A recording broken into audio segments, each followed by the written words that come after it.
some glimmer of hope that there could be some normalcy in this NFL offseason in what has been the most unprecedented NFL offseason in football history, right? So Charles Robinson, Yahoo Sports, he tweeted this out.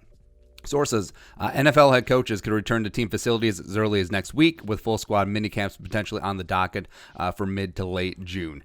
And like we said before, this will be an all or nothing proposition. Every single team will have the same parameters, same rules. Like no team will open before the others. That would be an unfair competitive advantage. There you go. So it does have to be every single team facility all at once. Hopefully things get squared out by mid to late June. So what have we missed so far? So let's recap. So right after the draft, usually the weekend after, that's when you get the rookie camp, right? So you have rookies coming in, you have your draft picks, you have your UDFAs, you have typically your young players, some first 1 or 2 year vets, as well as the UDFA tryouts. Because what you do for UDFA tryouts is that you bring in basically a full roster. You have all the specialists, you have all the quarterbacks, and you basically have yourself a mini training camp. And some of those UDFA tryouts, they do show up and show out, just like Adam Thielen, just like CJ Ham, just like Marcus Sherrills, etc. So that's the first chance for young players to really impress a coaching staff, especially with the Vikings when you have a couple of new position coaches. That's really big. That is really key. That's why UDFA tryouts that are signed to the 90-man roster, they do statistically have a better chance of making the practice squad or even 53-man roster than your typical UDFA. There's just something about that getting through that first layer of, hey, we like you, you're on the team, which really matters, right? So then through May and June, teams typically have a series of OTAs, typically 3 sets, all voluntary, but workout bonuses are tied to them, as well as, peer pressure is a mother. It really is. Like you go ahead, you tell Everson Griffin you're not showing up for voluntary OTAs when he was here. He'll be back, but yeah. Then there's usually 1 set of mandatory OTAs or minicamp before everyone takes a 4 to 5 week break from June to late July before training camp starts. It's really the only true off season in the NFL.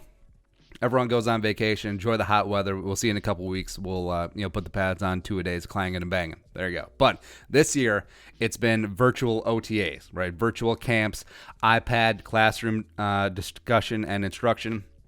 But if you've ever been on a Zoom meeting or even just like a Zoom happy hour with your buddies, you know how they actually run, right? So how much are these players actually getting out of it? It's like, oh, they need time to go study their playbook. Well, they got plenty of time, right? So some teams are getting together informally, Bills notably, as well as some of the Florida teams. I don't think the Vikings have really done anything as of yet. But yeah, teams been able to do that, but they've also been able to do that in previous years, like informally getting together. Not that big of a deal. So it is really important for the Vikings, especially to be able to return to the field and normalize this offseason as much as possible. Get into OTA, get into training camp, whatever training camp's going to look like this year. Because it's important for the Vikings when you have a young team, because every single rep matters, and new team leaders need to establish themselves. You look at Barr, you look at Kendricks on the defense, you look at whoever's going to take the mantle of Everson Griffin. You've got Kirk Cousins working with a couple of young pieces on the offense. You look at the offensive line, potentially a different order, getting some reps and getting some chemistry together, right? As well as young incoming players trying to make an impression and showing what they got.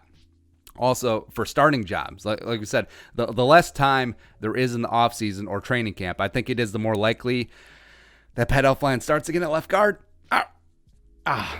That's the number one reason why the league should get back Pat Elflein. That's the only number one reason. As well as, I think as time keeps getting shrunk down, I actually think that it's actually likely that Dakota Dozier starts at right guard over second-year players Drew Simeon and Oli Udoh. Which it just is what it is, because less time will favor incumbent veterans, and coaching staffs are typically very conservative by nature. Ties and even slight advantages will always go to the veterans. So, plus the cornerback room. You got Hughes and Holton Hill, the elder statesmen in the room. Now, I'm not saying that the Vikings should have brought back Xavier or Matt, well, maybe Mac or Trey Waynes, but again, it is what it is. So you have a couple of young players as your leaders in that cornerback room. Plus, then you have Gladney, first-round pick, Dancer, third-round pick, Harrison Hand, fifth-round pick, as well as Chris Boyd, who could be the other 4 cornerbacks. They have a combined 1 season of NFL experience with Chris Boyd. One. So, again, every single rep matters. Plus, they have a new position coach in Durante Jones, so they want to get some chemistry going with him. So, all the time that they can get on the field, the more the better, right? So, hopefully everything goes well. No outbreaks. All proper measures are put in place nationwide to mitigate the spread. But also, also young, healthy professional athletes are in the least vulnerable category. So that does have to factor in as well. Except for Rodgers, Breeze, Rivers, and Brady. Put their geriatric asses in quarantine just for safety. Just for safety. And it's because they're on the Viking schedule, but whatever.